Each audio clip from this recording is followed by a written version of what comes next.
एक बार फिर से आइल्स ने अपना एग्जाम का पैटर्न चेंज कर दिया है। अगर आपने भी 7th फेब को अपना एग्जाम बुक किया हुआ है, this video is for you. 31st Jan को बेसिकली जो आइल्स का एग्जाम हुआ था, pattern was totally changed, specially if I talk about listening exam जो आया था, overall level was very easy. कईयों को इजी लग सकता है, कईयों को ये पैटर्न डिफिकल्ट लग सकता है। लिसनिंग का पैटर्न चेंज था, लेट्स सी कैसे। अभी तक जो आप लोग करते आ रहे थे, लिसनिंग सेक्शन 1 में आती थी 1 वर्ड एंड और अ नंबर सेंटेंस कंप्लीशन। सबसे बड़ा चेंज हुआ यहीं पे। चेंज क्या आया, आपको ब्लैंक्स आई 3 वर्ड्स वाली। अब इसमें ही स्टूडेंट्स 99% मार्क आ जाते हैं। आपको यही नहीं पता चलता कि इसमें अगर 3 वर्ड्स बोला गया है तो क्या आंसर 3 वर्ड्स का ही आएगा या 2 वर्ड्स का या ओनली 1 वर्ड का। हेयर आप यहाँ पे फंसने के चांसेस बहुत ज्यादा हैं। So these can be very tricky for मतलब एनी ऑफ यू। सेकेंडली बात करूं सेक्शन 2 की लिसनिंग में, अभी तक आपको क्या आता था, multiple choice questions along with some matching the information. अब यहां पर भी आईडीपी ने चेंज कर दिया। आईडीपी ने क्या किया, यहां पर भी ब्लैंक्स डाल दिए in the form of table chart और in the form of flow chart. या कई बार होता क्या है, आपको फ्लो चार्ट या टेबल चार्ट दिया रहता है, इसके साथ कुछ आपको बॉक्स में ऑप्शंस दिए रहते हैं। ये सेम पैटर्न था जब मैंने आज से 10 साल पहले पहली बार मैंने आइल्स का एग्जाम दिया था। And not to forget this, ये पैटर्न भी कैम्ब्रिज का ही है। अभी तक आप लोग करते आ रहे थे बुक्स नंबर 11 to 20 या 16 to 20। ये जो पैटर्न अभी आईडीपी ने चेंज किया है, ये भी कैम्ब्रिज का ही है, लेकिन from books number 1 to books number 10। So make sure कि आपको अब इनको भी कंसीडर करना पड़ेगा। जब मैंने एग्जाम दिया था, मेरे को एक फ्लो चार्ट आया था विद सम ऑप्शंस, एंड वो सेम था जो कैम्ब्रिज की बुक में ऑलरेडी मैंने कर रखा था, तो मेरे को तो आंसर्स भी याद थे। तो डू प्रैक्टिस कैम्ब्रिज, बहुत इंपॉर्टेंट है। Part 3 was same, long multiple choice questions with matching the information. And part 4 में again change आया, blanks तो थी इसके साथ आपको 3 से 4 multiple choice questions भी आए थे, सेम जब मैंने आज से 9 साल पहले पहली बार आइल्स एग्जाम दिया था। So it depends। अगर आपको सेंटेंस कंप्लीशन में दिक्कत नहीं है, चाहे वो 1 वर्ड है चाहे वो 3 वर्ड्स हैं, तो आपके लिए मुश्किल नहीं है। सो मेक श्योर कि जब आप नेक्स्ट टाइम प्रिपेयर करो, let's say for 7th Feb, अब 7th फेब की प्रेडिक्शंस भी हम साथ साथ में डिस्कस करने वाले। So before I discuss the 7th Feb predictions, let me show you the answers for 31st Jan IELTS listening. So here is the list of answers जो 31st जैन को लिसनिंग एग्जाम हुआ था। Basically these are the list from Ludhiana, जिन्होंने लुधियाना में exam दिया था। आपने किस सेंटर में एग्जाम दिया था, अगर आपको कुछ याद है कि आपको पेपर का पैटर्न कैसे आया था, लिसनिंग का चेंज आया था या सेम टू सेम आया था, डू कमेंट मी। एंड अगर आपको कुछ नेम्स भी याद है डिफरेंट सेक्शंस के, आप मेरे को वो भी कमेंट करके बता सकते हैं। Let's talk about the predictions for 7th of Feb. अब 7th ऑफ फेब को भी एज दी पर माय प्रेडिक्शंस एंड पर माय एक्सपीरियंस, जो 7th फेब को एग्जाम है होने वाला है, वो भी थोड़ा सा फ्रॉम इजी टू मॉडरेट होगा। अब 31st जैन को आईडीपी ने इतना बड़ा चेंज ला के रख दिया है। सो आपको अब क्या करना है, सेक्शन 1 की जो ब्लैंक्स की प्रैक्टिस करोगे, मेक श्योर वो कम से कम 2-3 वर्ड्स की भी प्रैक्टिस करो। मल्टीपल चॉइस तो एज यूजुअल इंपॉर्टेंट क्वेश्चंस रहे हैं शुरू से लेके अभी तक, along with the matching information. ये 3 पार्ट्स हैं। मैप 31st जैन को नहीं आया था, लेकिन 7th फेब को थोड़ा सा चांसेस हैं मैप भी आपको आ सकते हैं। तो मैप भी तो आप करना छोड़ना नहीं है, मैप आ सकता है। लेकिन अगर आपने सीडी बेस एग्जाम देना है तो मैप उसमें आने के चांसेस बहुत तरह होते हैं, तो मतलब ना के बराबर होते हैं मैप आने के चांसेस। प्रिपरेशन के लिए अभी तक आप लोग 20 से लेके 16 तक बुक्स फॉलो कर रहे थे, but now I will recommend कि एटलीस्ट बुक्स नंबर 5 to 10 तक भी प्रिपरेशन करके जरूर जाना। अगर आपने 7th फेब का एग्जाम बुक किया हुआ है already and you are worried, आपको किसी भी चीज की गाइडेंस चाहिए, तो मेरे को कमेंट कर सकते हो, मेरे को व्हाट्सएप कर सकते हो। 3rd ऑफ फेब को evening at 5:30 I will be conducting a free guidance session, जिसमें आप लोग जो भी आपके डाउट्स हैं, आप मेरे से अपने डाउट्स पूछ सकते हो। कोई आपको टिप्स चाहिए, ट्रिक्स चाहिए, तो I will guide my best.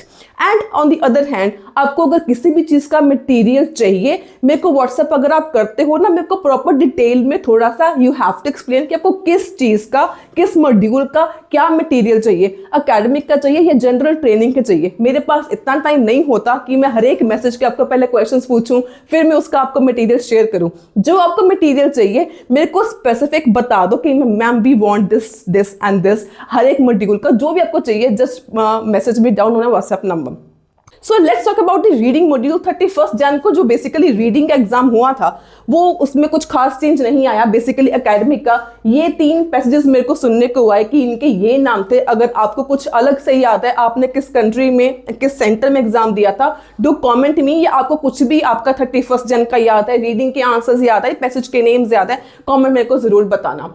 And कई आप में से किसने 7th फेब का एग्जाम बुक किया हुआ है, raise your hands and do comment me, ताकि एंड आप लोगों की कोई भी क्वेरी है, क्वेरी भी कमेंट करना कि आपको क्या चाहते हो कि मैं नेक्स्ट वीडियो किन किन टॉपिक्स पे लेके आऊं। Basically now for the next 7 days my videos will be preferably based on the 7th Feb IELTS exam preparation. तो आपको जिस चीज के ऊपर डाउट है मेरे को कमेंट में जरूर बताना। I will make a list and उन्हीं टॉपिक्स के ऊपर वीडियोस आएंगी जिससे आपकी एग्जाम को क्रैक करने में बहुत ज्यादा हेल्प हो जाएगी। So make sure if you are new to my channel, do not forget to like, share, hype this video and subscribe to my channel. अब इसमें आपको सेक्शन 1 जो था स्टैंडर्ड आया था, ब्लैंक्स के साथ ट्रू फॉल्स, बहुत इजी आया था। सेक्शन 2 में लिस्ट ऑफ हेडिंग्स के साथ समरी कंप्लीशन आए थे, ये भी बहुत इजी थे। सेक्शन 3 आपको आया था, थोड़ा सा ट्रिकी था, मल्टीपल चॉइस थे, ऑप्शंस वाले ब्लैंक्स थे and yes do not given थे। एंड ये इनके रीडिंग के आंसर्स भी आप देख सकते हो। Again these are not in order I guess. And अगर आपको कुछ और याद है तो मेरे को कमेंट में जरूर बताना कि क्या आंसर्स हैं जो आपको याद है, तो मेरे को जरूर बताना। टास्क 1 की बात करूं तो टास्क 1 बार चार्ट आया था, again it was from our prediction. Task 2 जो आया था, learning about past has no value for those of us living in the present, to what extent do you agree or disagree, ये था आपका academic का writing task 2। इससे मिलता जुलता is in our prediction list. तो अगर मैं 7th फेब की एकेडमिक रीडिंग की प्रेडिक्शन की बात करूं तो थोड़ा सा पैटर्न ऐसा ही सेम ही आपको देखने को मिलेगा। रीडिंग जो होगी आपकी इजी टू मॉडरेट होगी। सेक्शन 1 में आपको देखने को मिलेंगे ब्लैंक्स के साथ ट्रू फॉल्स, लेकिन मेक श्योर कि ट्रू फॉल्स ज्यादा आए थे, ब्लैंक्स आपको कम आए थे, तो ट्रू फॉल्स के ऊपर आपने फोकस ज्यादा करना है।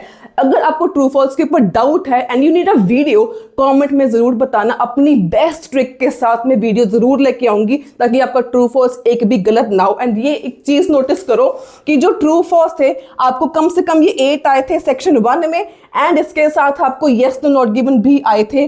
कम से कम ये आपसे 3 से 4 आपको सेक्शन 3 में भी आए थे। तो टोटल आप देख लो कि 12 आपको ये ट्रू फॉल्स नॉट गिवन ही आए थे। तो कितनी ज्यादा इसकी वेटेज है, कितनी ज्यादा इसकी इंपॉर्टेंस है। एंड सो इसके ऊपर ध्यान देना बहुत जरूरी है for 7th Feb IELTS exam. अगर मैं सेक्शन 2 की बात करूं, सेक्शन 2 में अगेन लिस्ट ऑफ हेडिंग्स आने के चांसेस अगेन ज्यादा हैं। इसके साथ matching the information, writers opinion and summary based questions आने के चांसेस बहुत ज्यादा हैं। राइटर्स ओपिनियन के बेस के ऊपर 2 वीडियोस मैं ऑलरेडी डाल चुकी हूँ with my own magical and ultimate tips and tricks. अगर आपने अभी तक वो नहीं देखी वो जरूर देखना। बहुत ही ज्यादा इंपॉर्टेंट ट्रिक्स मैंने बता रखी है जो आपने आज तक कहीं से भी नहीं सुनी होंगी, गारंटी दिस।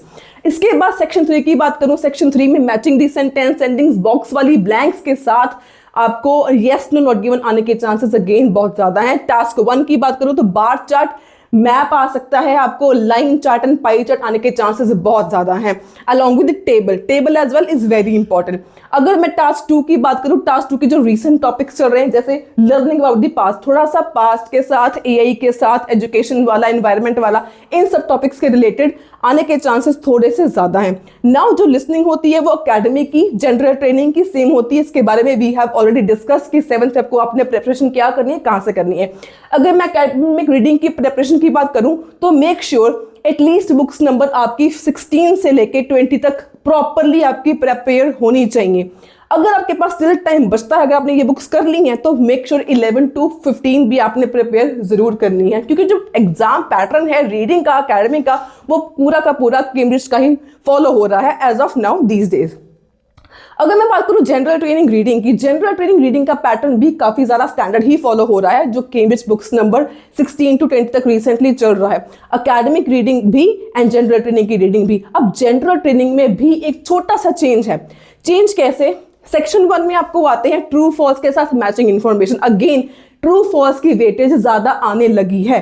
कम से कम आपको 8 से 9 true false for general training reading आएंगे ही आएंगे। सेक्शन 2 में ब्लैंक्स आते हैं हमेशा, लेकिन इस बार चांसेस ये भी हैं कि या तो ब्लैंक्स आएंगी नहीं तो आपके इसके साथ शॉर्ट आंसरिंग टाइप क्वेश्चंस आ सकते हैं। ये भी इसको सॉल्व करना same like you are solving the blanks, इसको भी सॉल्व करना बहुत मतलब इजी होता है, कुछ डिफिकल्ट नहीं होता। एंड ये पेपर भी इजी टू मॉडरेट ही आएगा, difficult exam general training reading का नहीं होगा।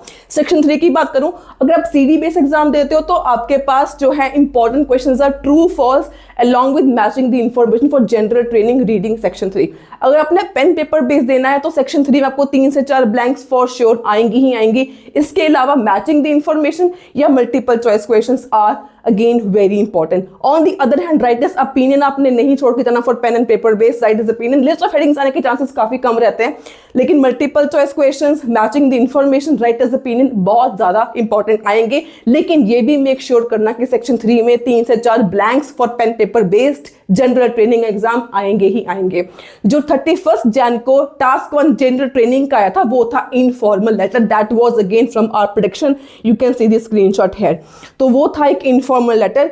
सेक्शन जो आपको टास्क 2 आया था that was based on some extreme sports, इसका भी स्क्रीनशॉट ये क्वेश्चन आया था। It was again from our prediction list, matching question था, सेम टू सेम नहीं था। प्रेडिक्शन का मतलब ये होता है कि जो क्वेश्चन है पॉसिबिलिटी ये भी होती है कि सेम टू सेम भी आ सकता है, बट ऐसा आई एम श्योर कि मिलते जुलते क्वेश्चंस आपको मिलते जुलते ही आते हैं, कि जो हम आपको देते हैं लिस्ट में से उससे मिलता जुलता ही पेपर में आता है। जो इन्विटेशन वाला आपको टास्क बनाया that was also in our prediction list. So if you want to buy the prediction, you can contact me on the given number below on WhatsApp number।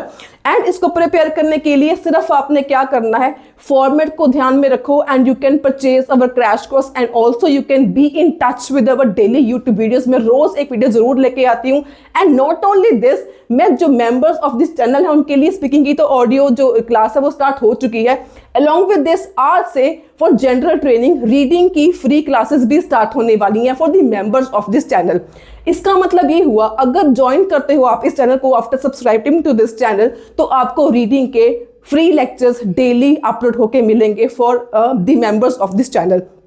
अब रीडिंग में बहुत ज्यादा स्टूडेंट्स को problem आती है, basically for general reading आपके पास पढ़ने के लिए टाइम नहीं होता, तो आप क्या कर सकते हो, you can just join this channel and 179 rupees में आपके 2 मॉड्यूल्स कवर हो जाएंगे, स्पीकिंग का एंड रीडिंग का। I assure you this. So आपको बहुत ज्यादा फायदा होने वाला है ओनली इन ₹179, कुछ ये ज्यादा अमाउंट नहीं होती। Also stay tuned and stay in touch with IELTS with Aman YouTube channel. So ये थे प्रेडिक्शंस की बात एंड रिव्यू आंसर्स के लिस्ट आपके सामने है।